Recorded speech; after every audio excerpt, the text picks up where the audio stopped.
Welcome to episode 34 of the Hoop Threads podcast, here with the NBA Roundtable once more. Introduce yourselves real quick and we'll get going here. Go ahead, Tyler.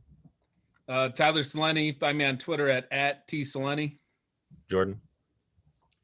Yeah, Jordan here. We ride again at Belo_LC on Twitter. Go Jazz. Marcel is here. You can find me on Twitter at the Legit CEO. Got you. All right. Well, let's get it going here. So first question is either your best or your worst preseason take. So for me, pretty easily is that the Wizards would be, I think I said at highest it was like a 5 seed, but I definitely said that I thought that they would be within range for a 6 seed. They've had issues with COVID. Russell Westbrook hasn't been as good as advertised. He missed a lot of the preseason. He hasn't really gelled. Brad Beal and Denny at the beginning of the year was playing pretty well.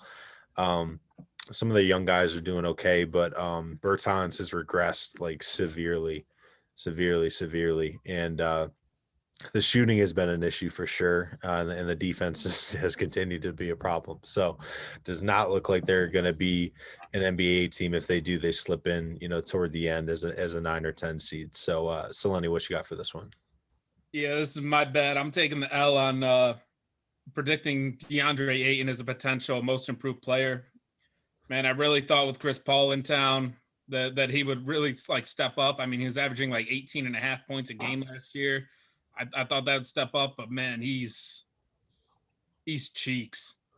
On offense, he's solid on defense. He's holding down their defense, but his shot attempts are down from 14.5 to under 10 this year. He's down to just under 14 points a game. His field goal percentage is up a little bit, and his rebounds are up a tiny bit, but his blocks are down. His three-point attempts have doubled, but the scoring just isn't there. And from watching them play, it's like they're trying to have him play the Aaron Baines role, where he sets a screen and then he'll pop out for three or to the mid-range. And it's really weird. I've never seen anybody else do this, but when he rolls to the basket, he doesn't roll to the basket. He rolls down to the low block for a post up. I've never seen somebody do that faithfully. No, I'm not going to the rim. I'm going down to the block on my roll. So I don't know why that is, why they got him taking all these mid-range jumpers. I have a lot of questions, but I'm definitely holding the L for that prediction. Jordan? Yeah, I don't hold L's. I want my flowers for the Utah Jazz. My hot take at the beginning of the season that they were going to lead the league in three-pointers made, attempted, and percentage. They've been on a bit of a slump, even though they won, I think it was 6 games in a row before the Clippers game on Friday. And throughout that streak, they were only 34% from three, but that knocked them down. They were just over 40, and now they're just over 39, which is good for 4th in the league right now. They were fighting with the Nets for 2nd in percentage. They're leading the league in makes at 16.5 threes a game. And they're right behind Portland, actually. They're jostling for the lead in three-pointers attempted per game at 42. So, yeah, the Jazz are just hoisting shots. Jordan Clarkson's been huge for that. Just playing, I think, better than really anybody could have expected in that system. His shot selection and charts cleaned up so much. Conley and Mitchell are playing really well, especially just shooting the 3-ball. Joe Ingles, Old Faithful, I think he's 45% from three, actually tops on the Jazz in percentage. And they still have guys like Bogdanovic and they've got George Niang off the bench too. So they've just got a lot of threats. They can, get their threes from anywhere. So yeah, I will take a big W on that. And I think that's a big reason why the Jazz are, blowing the league away so far. We'll see if they can maintain it here for the rest of the season. I don't foresee Marcellus taking an L either, but Marcellus, what you got for this one? Yeah, of course. What? I take L's? Who said who? All I know is that I said at the beginning of the year when we had this podcast that Lonzo Ball was going to shoot better than he did last year. And as of now, he is. He shot 37.5% last year. Last time I checked, he was shooting 38.1%. And I think it's only going to go up. I think that the Pelicans have kind of found their groove. I think that he's getting comfortable. Zion's obviously looking better. I think that when they throw the ball into Zion, they get a lot more open threes because of the attention that he attracts in the paint. So I think that number is only going to go up. So I can't see, Lonzo Ball shooting any worse than he did last year. So if y'all see Marcellus, you might have been able to see it. if y'all see Marcellus retweeting about how overrated McChickens are in the spring, you know he lost that bet. So let's move on. I like McChickens. I'm gonna love mine. I'm gonna love it when I get all 3 from each of you for this bet on Lonzo's percentage. Hold up, I'm gonna on eat my McChicken slowly, and I'm gonna post it on Twitter. So Lenny, I'm on your side on that bet for sure. That he would not. You want to put a McChicken up right now? Troy is bouncing around. He was trying to take our side 2 weeks ago.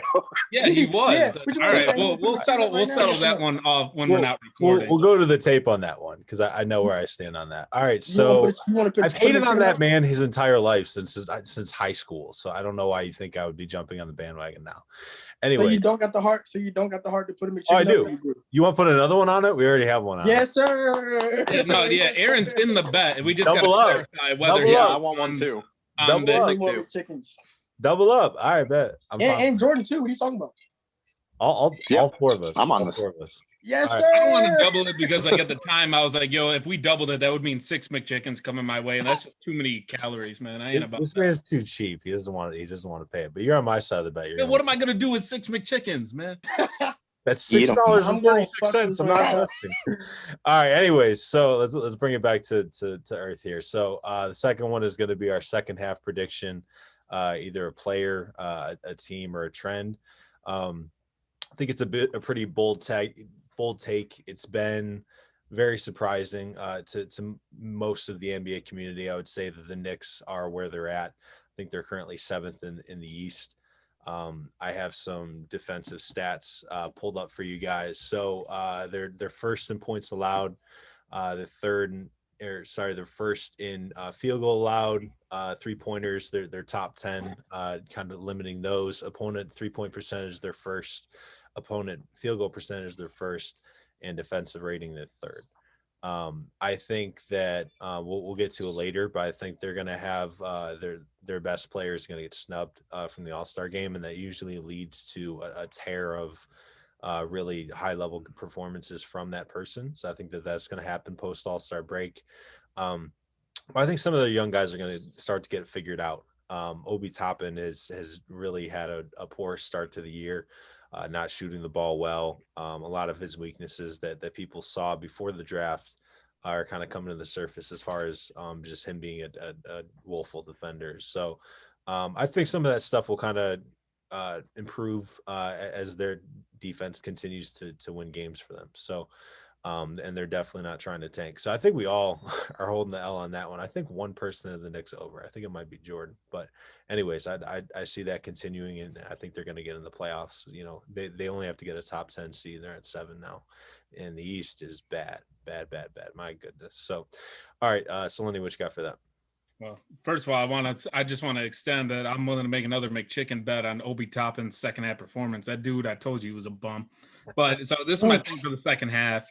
I think that so what the standings are right now, I think that like some teams are going to get hit by COVID. I have no ideas which ones, but like some of them are going to get hit. They're going to have some guys who miss some time. I think it's going to affect like their win losses, which in a race that's as tight as it's about to be in the West, I think could really swing some things for seeding.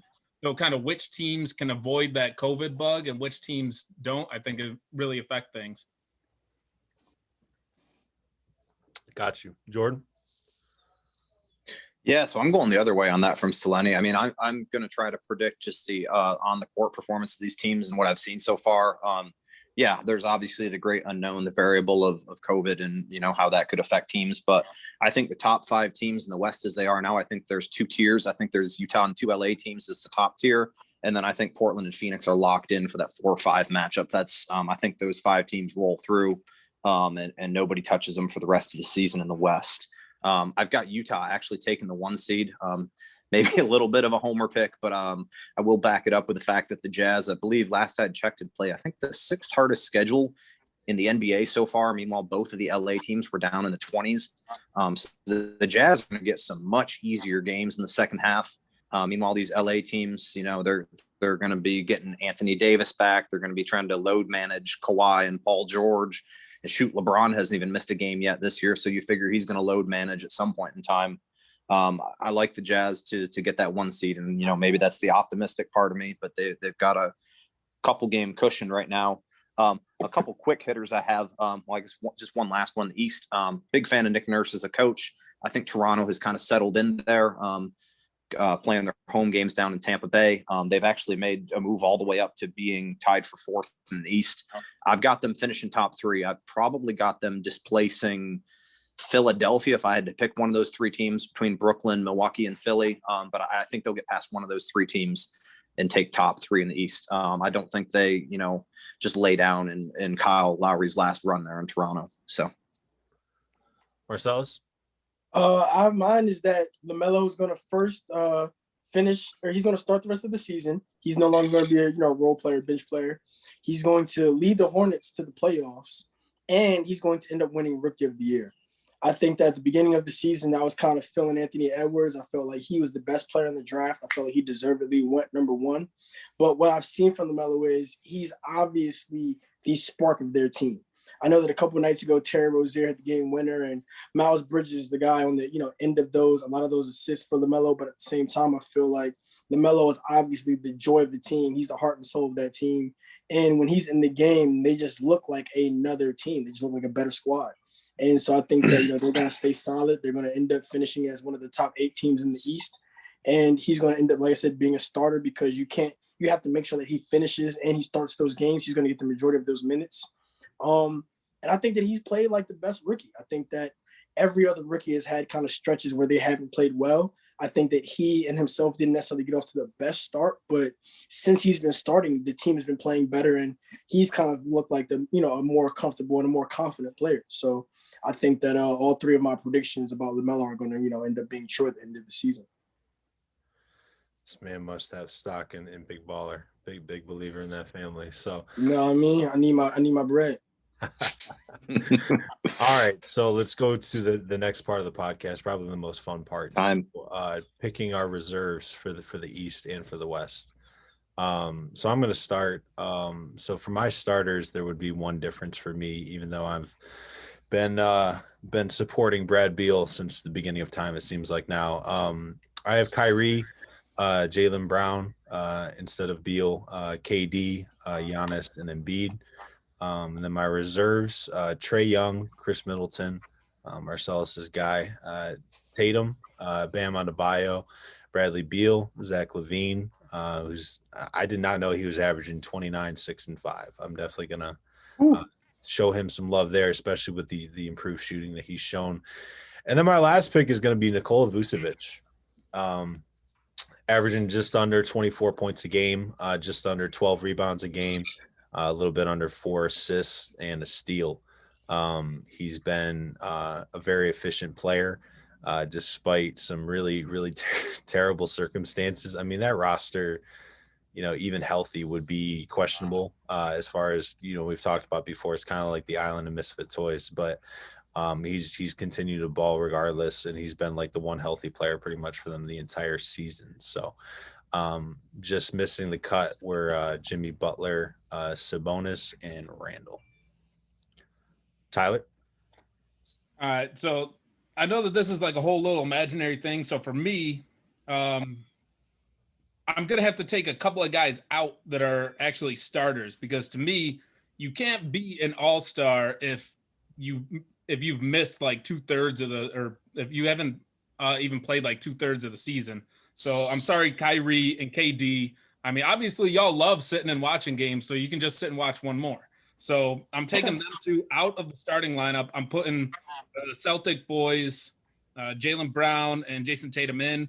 And then my reserves, even though he doesn't play any defense, Trae Young gets in there, Bam Adebayo, Domantas Sabonis, Chris Middleton, Zach Levine, Nicola Vucevic, and then probably my little surprising one is Jeremy Grant.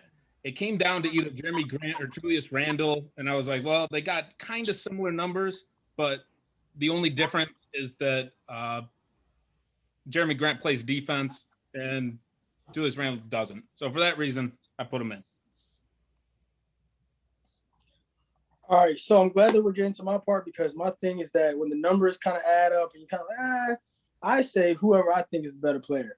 And so for that reason, as far as my reserves, first my starters, I would say for the East, even though I guess you couldn't have picked Harden for the East because of the trade and a lot of those things, I would have said Harden should start over Kyrie Irving. A lot of what Jordan said about the fact that he's played more games, I think that matters, and I think that we've seen Harden play more games with these Nets teams without KD and Kyrie than we've seen Kyrie lead the Nets to wins and KD lead the Nets to wins on his own. I think that what Harden's been doing lately is kind of, incredible. So I would have had him as a starter over Kyrie. As far as the other starters, I feel like I would have kept everything else the same. But as far as my reserves, I've got Harden, I guess, or you could say Irving, however you want to phrase that. Tatum, Julius Randle. I kind of had that same thing with Julius Randle and Vucevic, but I feel like the fact that the Knicks are winning, I ended up going with Julius Randle. He's leading his team to wins. I understand that it's the all-star player, not the all-star team, but at the same time, I feel like Julius Randle's just been balling. And even though Vucevic has been balling too, two guys that I'd pick as being sorry players ends up making the all-star team would be Trae Young, or good players that are sorry teams that make the all-star team would be Trae Young and Zach Levine. Along with them, I've got Sabonis because I feel like the Pacers have been playing extremely well. They've had a little dip here as of the last, maybe month, last 2 to 3 weeks, but at the same time, they've been playing. I think they've exceeded expectations, and I think that the main reason why is because of Sabonis.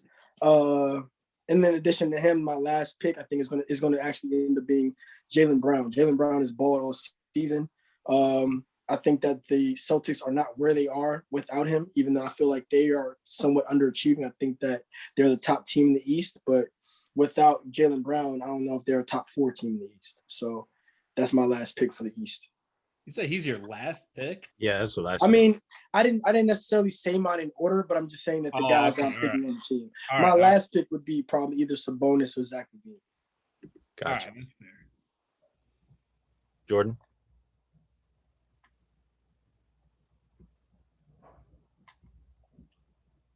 All right, I got mine in order. I got same starters as Marcellus here.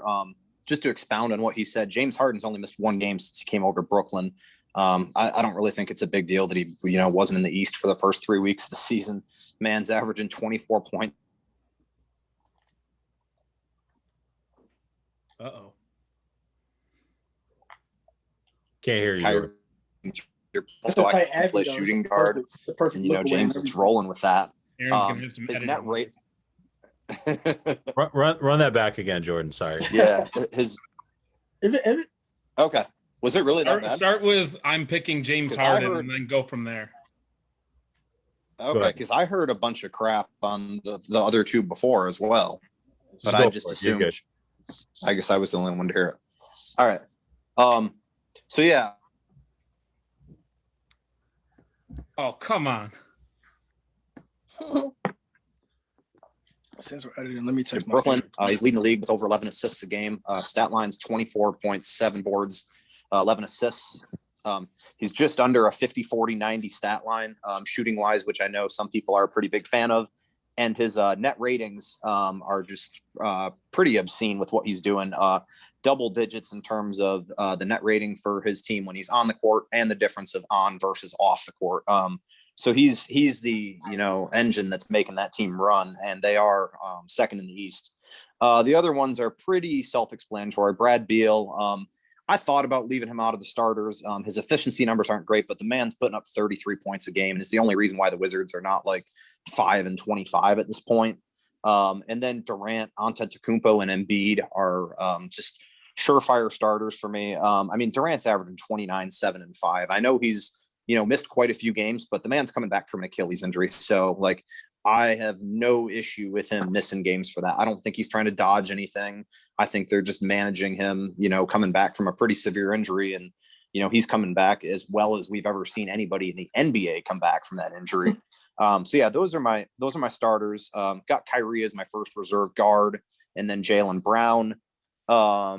Let's see, I got Jason Tatum, Bam Adebayo, and I got a wild card that nobody else has said. I got Tobias Harris. Philly's leading the East, and I think they deserve 2 players in the All-Star game. That wasn't necessarily my rationale for it, but I think you guys are sleeping on Tobias. He's averaging 21, 8, and 3. He's almost 50-40-90 from the floor. Granted, some of his ratings benefit just because he's playing on a good Sixers team. But he does have the best net rating of any Eastern Conference non-starter that's not named Jimmy Butler. He's the Sixers, I believe, are 10.5 points better net rating wise when he is on the floor versus off the floor. And of the big three they've got there, he's played 27 of the 30 games. It's Simmons and Embiid that have been missing more games. So I got Tobias there. I mean, I think Vucevic and Sabonis, they've got great stats, but they're also turnstiles on defense. And their teams Vucevic's team isn't very good. And Indy's just kind of been pretty meh. And Sabonis also has a net rating of -15. So his team is 15 points better net rating wise when he is off the floor versus on the floor, which is pretty striking to me. My last two to fill it out, I got Trae Young, I got Julius Randle. Julius Randle was close last year. I think he deserves it this year. 23, 11, and 5.5 assists. I mean, if you would have told me that guy was going to push 6 assists a game in the league, when he came out of college, I wouldn't have believed it for a second. He just kind of looked like a bit more of a masher, not necessarily a playmaker, just, go down and get some buckets in the low post. But he's, really leading this Knicks team that's pretty surprising this year. And I know he's not great in defense, but I do think he's, enough better than Vucevic and Sabonis that it makes a difference. And his stat line is right there with him. He also has a true shooting percentage, if I'm not mistaken, it's like 63%, which is towards the tops of the All-Stars. And then Trae over Zach Levine was the one I struggled the most with. But Trae's average.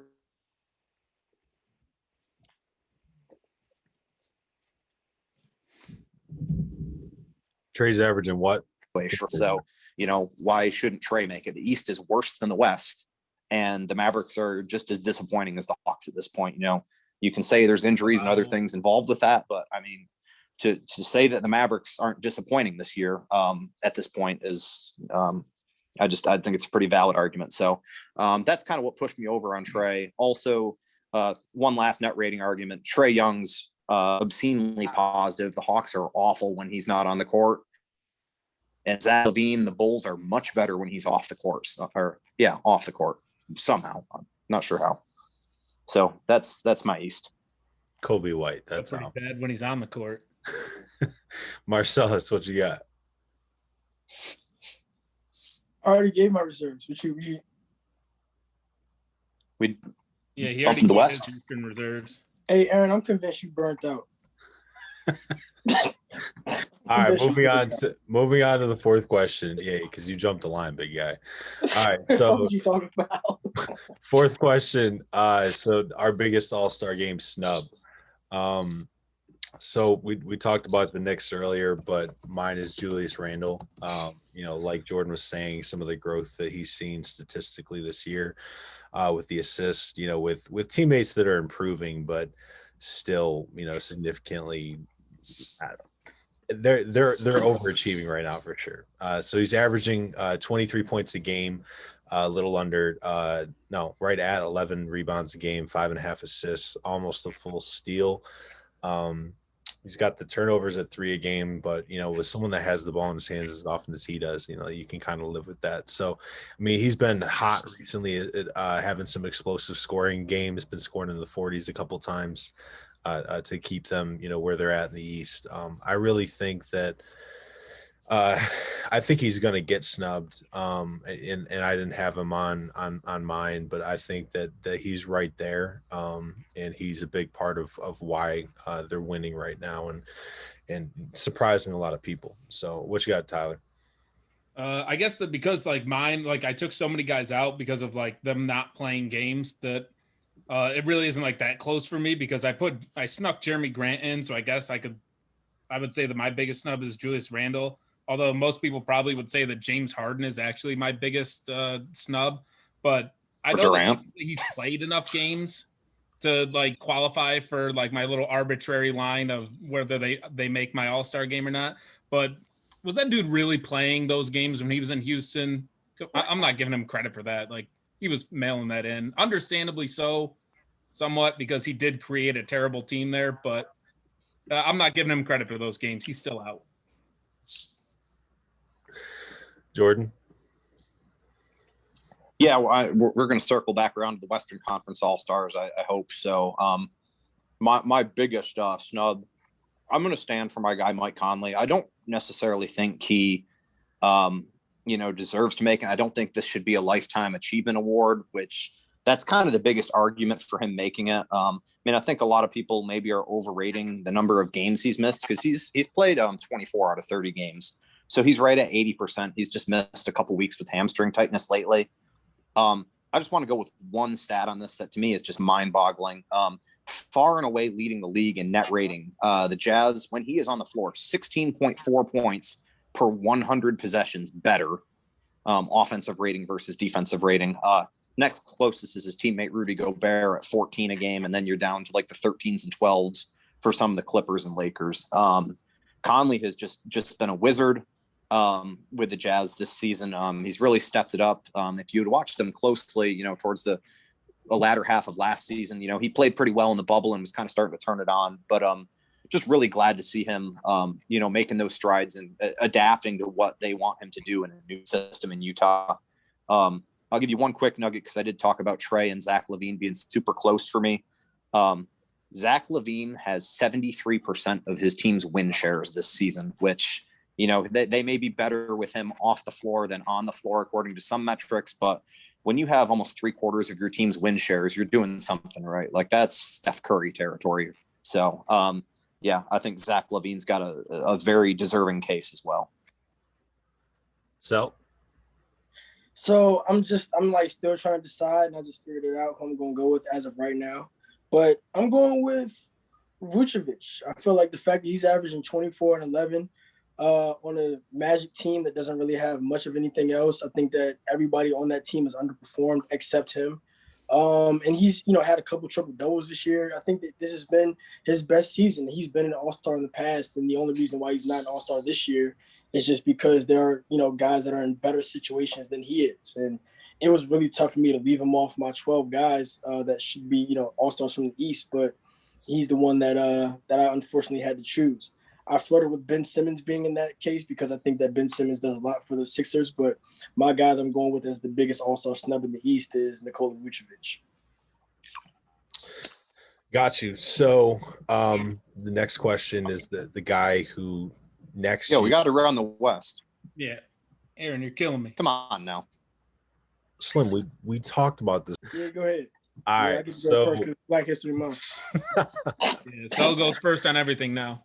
All right. So Marcellus is going to give us his all-stars for the Western Conference. Yeah, front of the bus type talk. All right. So we got Zion. I don't understand how Zion can't be on the all-star team. I feel like he's top 10 in PER. He's the most exciting player in the NBA, in my opinion. We've got him as an all-star. Dame is another all-star. He's top 3 in scoring. Paul George, Devin Booker, Rudy Gobert, and Mitchell are my last pick. And actually, Anthony Davis would be my last pick, but I don't think that he's going to end up being a player that's in this All-Star game. So I think that DeMar DeRozan is going to end up being selected. I think that he's done a great job of helping the Spurs, become a playoff team. I think that none of us really, looked at them being a playoff team after the way they performed last year. And I don't think that he's necessarily ever got enough credit for the consistency and the ability that he has with his game. So he's going to be the guy that I think is going to end up replacing Anthony Davis in the All-Star game. Got you. So Lenny? All right. So for my Western starters, I got them straight up as they came in with Luka, Steph, Bron, Kawhi, and Jokic. My reserves, I got Dame, Paul George, Rudy, Donovan, Zion, Ingram. And then I went with, for my last one, I went with Chris Paul. And I don't know if we're circling back to Western snubs, but the last guy that I had out was DeMar DeRozan. And sorry, Jordan, but yeah, I tried really hard to get Mike Conley in here, but I just didn't see a realistic spot. I didn't want to hand it to him. And I know Mike Conley wouldn't want that. So that's just how it went down. Yeah, no, that's fair. I mean, I made the argument just because as the resident Jazz fan here, I don't think Conley's done quite enough. Like I said, it's not a, lifetime achievement award, but that net rating stat kind of blew my mind. Yeah, we already got 2 of them in. So like we can't just throw in a third, I think that's completely fair. I mean, Conley is my first out as well. So I've got Dame starting over Luka. Other than that, my starters are straight in the West. I got Steph, Damian Lillard, Kawhi, LeBron, and Nikola Jokic. I have Dame because the Trailblazers are fifth in the West. So they got a little more team success than Dallas. Again, injuries, there's a lot of other variables in there, but one stat that really stands out to me is that net rating for Dame, 15.6 is the differential of him on the court versus off the court. The Trailblazers are a tire fire when Damian Lillard is not on the court. He's had to pick up a big load. I mean, I know, Selene, you've talked about some of Dallas's struggles with COVID, but CJ McCollum and Yusuf Nurkic being out for Portland is, nothing to scoff at either. So I think Damian just deserves it just a little bit more. Again, part of that just being on a slightly better team. It's kind of a wash on their percentages. Luka shoots field goals better. Dame's better from three and from the free throw line. I know Luka, does get a few more rebounds and assists. Again, that's probably the closest battle for me, besides Trey and Zach Levine. Those are the ones I struggled with the most. Luka is my first reserve in the West. I think that's pretty straightforward. Dallas would be, I don't know, 13th in the West without him, maybe. Donovan, I've got Donovan Mitchell getting in. I think the Jazz taking the league by storm this first half of the season. I think having two All-Stars is a given. Paul George is right at my threshold in terms of games played. He's played just about 2/3, 70% of the Clippers games. And it doesn't hurt that he went for 33, 7, and 5 last night or something to make his final case in that game against Brooklyn. So yeah, Paul George. I just felt that the Western Conference front court depth got very shallow very quickly. So I got Paul George. I got Rudy Gobert. No brainer.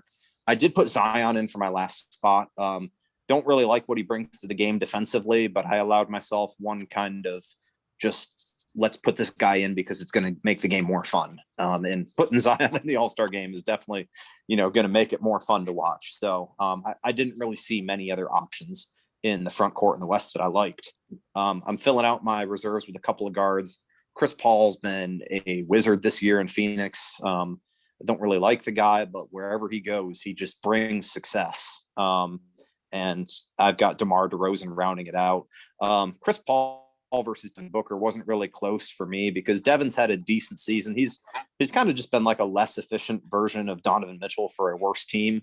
And we saw what they were with Devin Booker at the helm, in these last few years. They weren't a playoff team. So to me, Chris Paul has really pushed them over the hump there. So I give him that All-Star nod. And DeRozan, I think it was the same things. I think it was Marcellus that said it, averaging, I think, 20 points, 5 boards, 7 assists. Every single one of us was on the Spurs under for win total this year. So none of us really believed in them. The Spurs are, one of the more surprising teams in the league. And I think a big part of that is what DeMar DeRozan's doing. And he's been out there. I don't have it right in front of me, but it's either every game or he may have missed one game this season. So I think that counts for something too. So for mine, Luka, quick stat on Dame.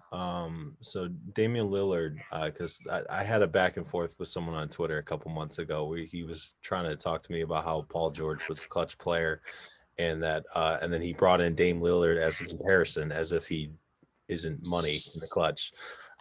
He is now shooting 60% from the floor, 56.3% from three, and 100% from the free throw line in 14 clutch games this season. So, yeah, I think that answers that question. 3 front court guys are really obvious: LeBron, Kawhi, Jokic. So a couple locks on my reserves. Zion, averaging 25, 7, and 3, improved.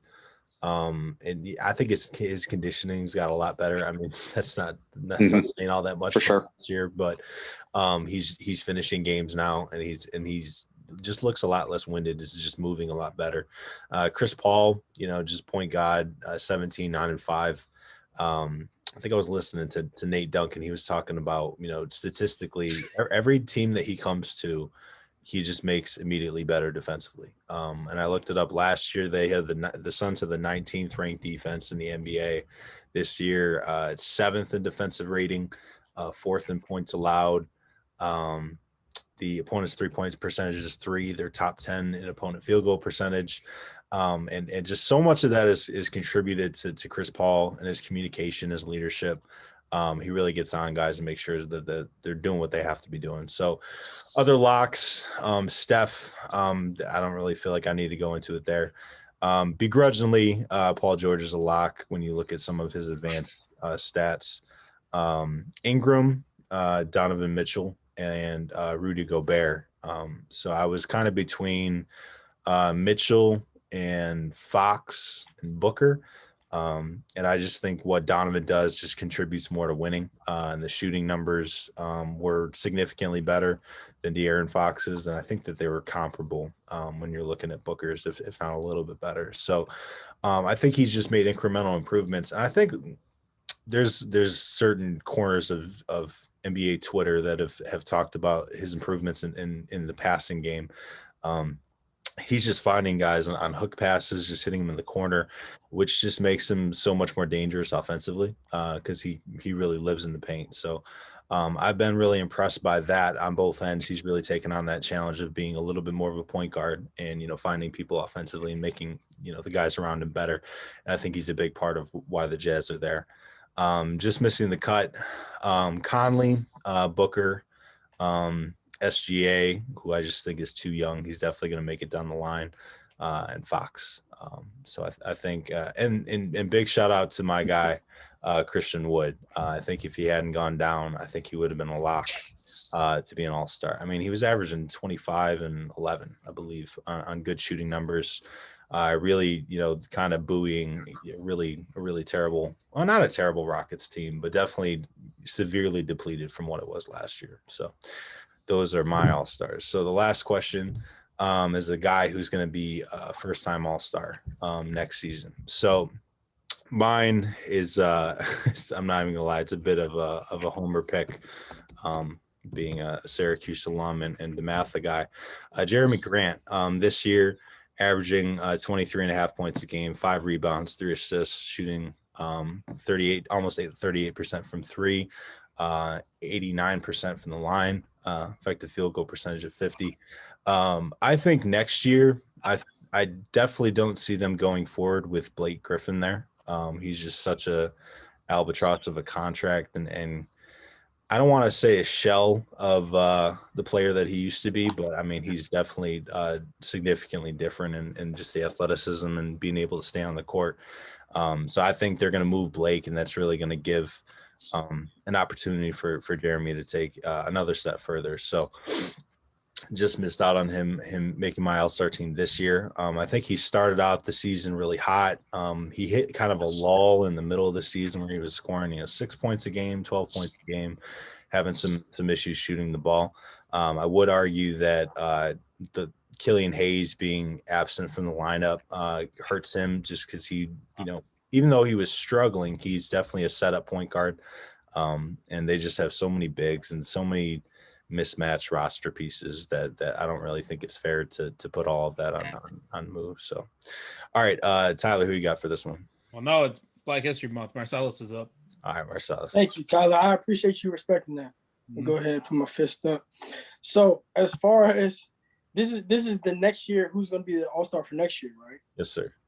All right, so I feel as if Tobias Harris is going to be that guy. A lot of times when it comes to all-stars, I think that a lot of the coaches, especially the coaches, vote based off of narratives. I'm not a fan of a narrative-based voting, but at the same time, I think that because this year I don't think Tobias Harris is going to be selected, I think that next year is going to be his year. I think that Philly seems to have finally figured it out the way that Doc Rivers has come in there and coached and, has been playing better. And I think that what Jordan said as far as, him having a really good year this year, even though it may not go notice as far as him making the All-Star team, especially with voters trying to figure out, should Ben Simmons make it or should he make it? I think that next year people will really focus on the fact that Tobias Harris has been a really good player ever since he stepped into the NBA, and that he probably has been an All-Star caliber player even though the Magic had finished, either out of the playoffs or, with the 8th seed or, 7th seed a number of years. But he's been a really good player ever since he's gotten to the NBA. And I think that if they end up having a good year next year, the fact that he didn't make it this year, once people take a look at his numbers, they'll say, oh, well, he deserves to make it next year. He was, he's probably the biggest snub in the East. And we'll kind of try to rectify that, going forward next year. I think that we saw that happen with Brad Beal, the fact that he's a starter this year and he didn't make it last year. And the same thing with Zach Levine, as far as, a lot of people are like, oh, Zach Levine's having a really good year. We have to vote him in this year because we didn't vote him in last year. I think that same thing is going to happen with Tobias Harris, and I think that he'll finally make his first All-Star appearance next year. Solani? All right, so for my guy who I got just missing it, but getting in next year, I got De'Aaron Fox. Now, this is what really stood out for me is that when I looked over his stats, I saw this man is shooting 68% on his free throws. Yep, good stat. Let that sink in for a second. So if you just get in the gym this summer and just work on some free throws, lock him in the gym. This man, his numbers are already 21, 3 and 7. You could get that up to 24, 3 and 7, just without doing anything else. And I think that add in Chris Paul getting another year older, Conley kind of fading from that conversation as he probably gets another year older. I think that an easy case could be made for De'Aaron Fox just with a little bit better free throw shooting. Could be in that. Also, though, what was it? My guy Zach Levine. I know that's my nickname for him. I joke. I'll call him Levine when he starts spelling it that way. But if he doesn't make it for the East, then I'd put him in there. But I think he gets in. So De'Aaron Fox is my guy for next year. Gotcha. Jordan, close us up. All right, I'm trying to pull up my guy's stats here, so I have something to, a little bit of numbers. You guys kind of threw me off there. I was just going to throw a name at the wall and see if it stuck. I will say, Marcellus, if you guys listen to me, I'm the only one who's got Tobias in the All-Star game this year. So, he doesn't have to wait until next year. But I got to take your guy, CJ McCollum. He's been in the league for, I think, 8 years now. And he's kind of always played second fiddle to Dame, but I'm really bullish on the trajectory of this Trailblazers team long-term. I know there were talks, a little bit in the past, a lot of rumors going around. Well, should they break up Lillard and McCollum? Are they ever going to reach their ceiling with them? I think they've done a really good job at acquiring wings and drafting, versatile two-way players with upside. I like what I'm seeing out of Gary Trent, Anthony Simons. Covington, honestly, has been a pretty big disappointment so far. But I expect him to kind of work his way into that system and play better. I like the rotation of bigs they have there. I think Portland's, potentially a sleeping giant in the West because I still believe pretty heavily in Terry Stotts as a coach as well. Kind of wish they weren't in the same division as the Jazz, but that's neither here nor there. And I'm going to just give you McCollum's stats, what he was averaging this year before he went down with that injury. He played only 13 games.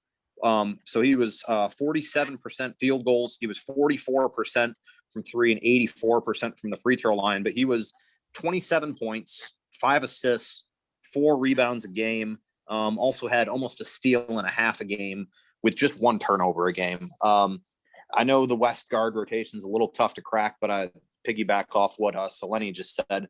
I think there's definitely some guys aging out of there. I think you've got Conley and Chris Paul that, maybe heading out of the conversation next year. You just got some guys with a lot of mileage on their tires. And I still like McCollum better than, Fox, SGA, some of these other young guys. I probably still take him, over Booker. I just think it's time that CJ McCollum gets his flowers. So, hopefully he can stay healthy. Portland can do well next year and he gets that all-star nod. Ain't no way Devin Booker is going to be a mainstay. Curse of the Kardashian, it's coming. All right, I wanted to throw in one more question at the end here, just a quick hitter, to see where you guys lean.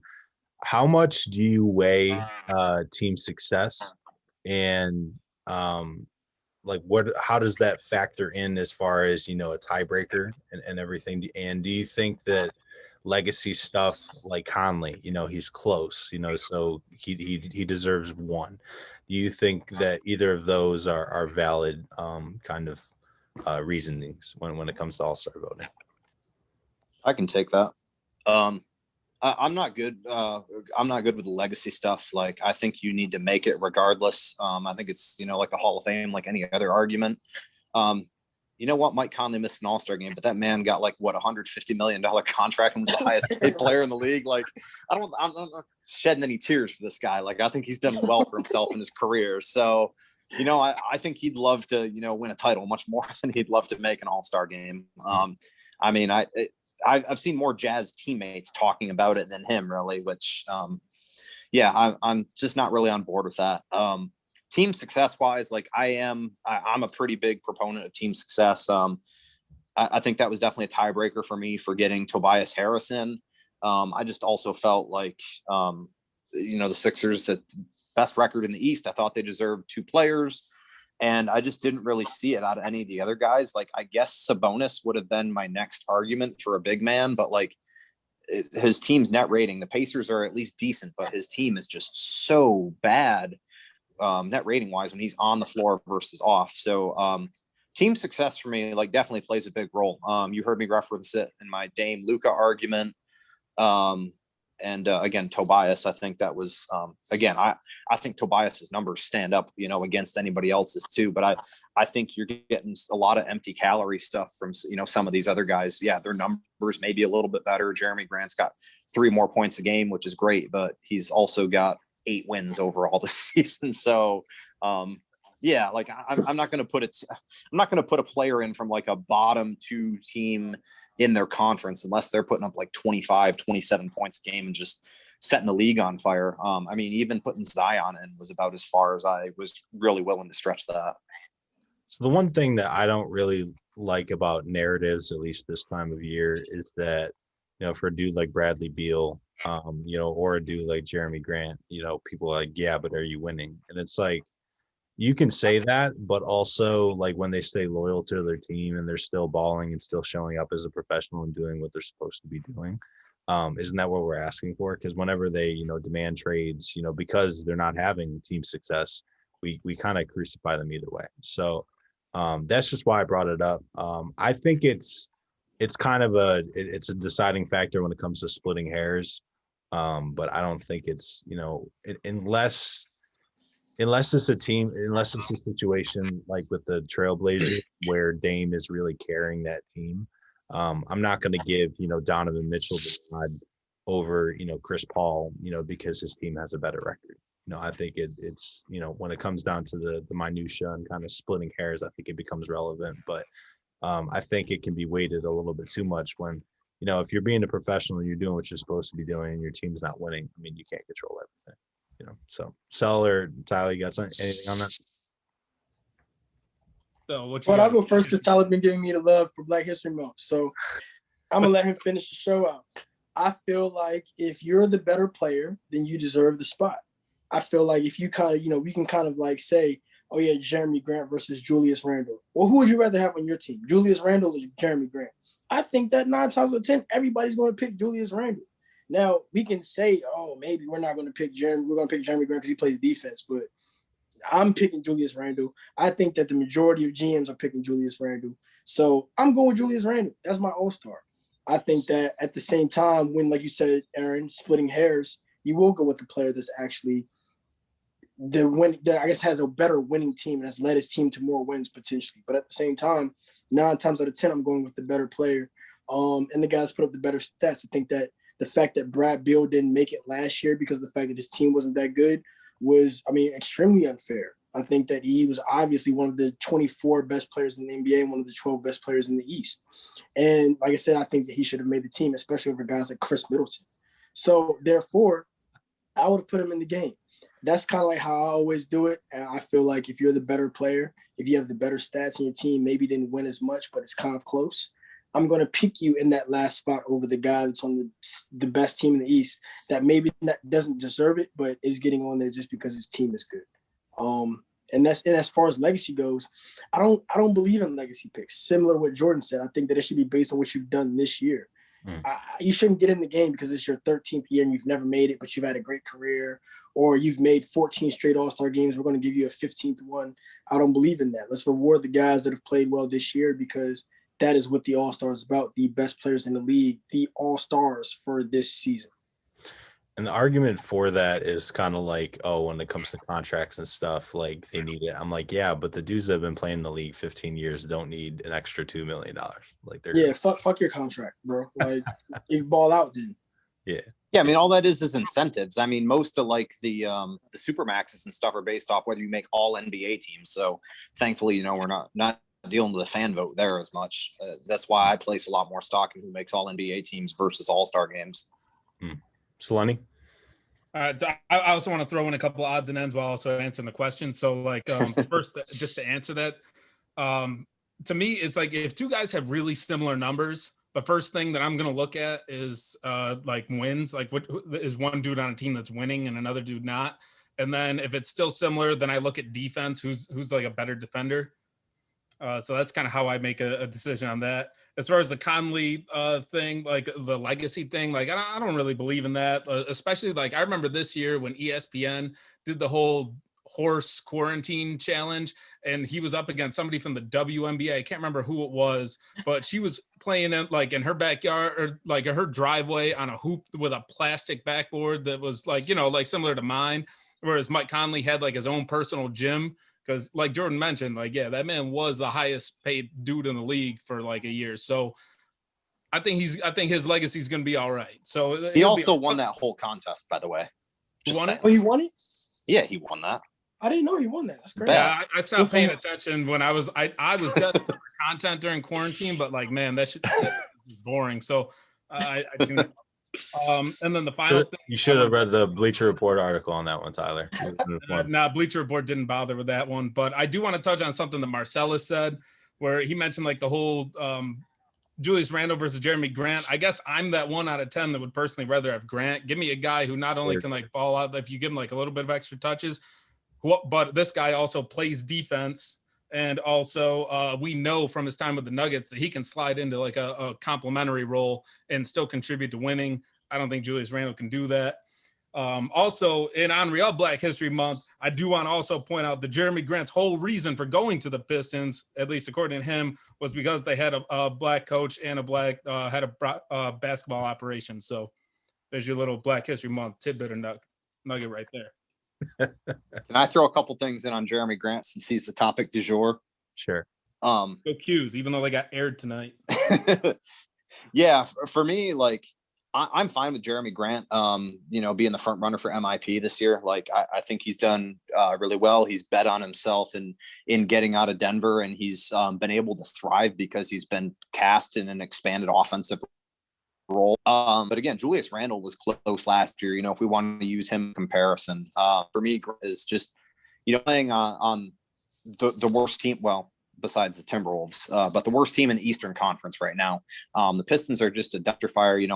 I like what he's been doing, but some of his percentage stats just aren't great because he's just been kind of throwing up shots and doing some empty calorie stuff.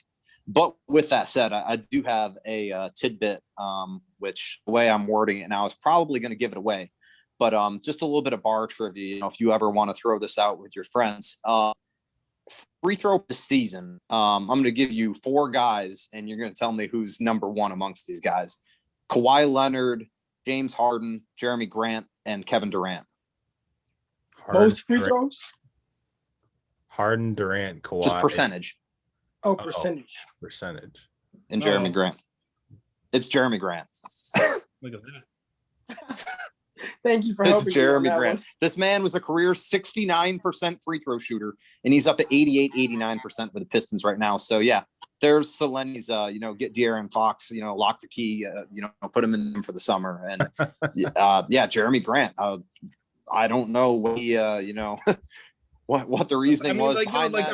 I get some of the knock, man. I get some of the knock on questioning some of his numbers, but it's like, bro, look around him, man. Like, what do you want him to do? Look at that team, especially with no point. I mean, Killian Hayes wasn't even that good to begin with. Like, I know he's a rookie, but like, what do you want the guy to do? Like, who is their starting point? I can't even remember who their starting point guard is now that Derrick Rose is gone. Do anybody know off the top of their head? Not a clue. I'll look it up. Like they had DeLon Wright, and he got injured. But yeah. I didn't know they had DeLon Wright. Yeah, I thought he was playing heavy minutes. Oh, look, I'm looking at their thing. Last night, Dennis Smith was their starting point guard. He played. Oh shit, yeah, Dennis Smith, right. He played 15 minutes. Yep, they started him. I think they've been playing on a little bit at the point because of some of their injuries. But yeah, before that, he was when Rose was there. Yeah, I mean, I think Jeremy Grant's a very likely candidate next year. Again, like I'm him as most improved player at this point. Like I think he's doing really well, but I just think there's some other guys that are, doing just as well. And I go back to the tiebreaker myself for just, I mean, he's on one of the worst two teams in the league. Who is Saban Lee? He is their second round pick. He played. Yes, he's from Vanderbilt, second round pick. That dude played 32. Like basically, he's their lead guard. Saban Lee is the one setting. He was playing pretty well last night. Yeah. Just so he's the 38th pick in the draft from Vanderbilt. Saban Lee, guy setting Jeremy Grant. He's only started playing recently. I would argue too that especially in the playoffs, I trust Jeremy Grant a lot more than Julius Randle, and he can play and guard at least two positions, if not three. Hey, make it sound good, bro. I mean, he can, like, the only thing that he really doesn't bring is kind of elite rebounding. And I mean, he's 6'8". So, I mean, I don't know what we should be expecting there. Julius Randle has 16 and a half rebounds and assists this season. Jeremy Grant has 8 combined. Like he's doubling him up. But how many more buckets does Julius Randle give up? I don't have those stats in front of me. They're both. That's like it gets back to my tiebreaker where it's since he plays on the number one defensive team in the league, I would imagine it's not many. So they put up similar stats. I don't care where the Knicks are. Like we all know that they're garbage. So like to me, the significant like level of defense that Jeremy Grant plays over Julius Randle is for me what put him in. Got you. All right, gentlemen. Well, I appreciate the time. Definitely looking forward to getting together another time, probably toward the end of the season for sure. Take care. Talk to you soon. Adios.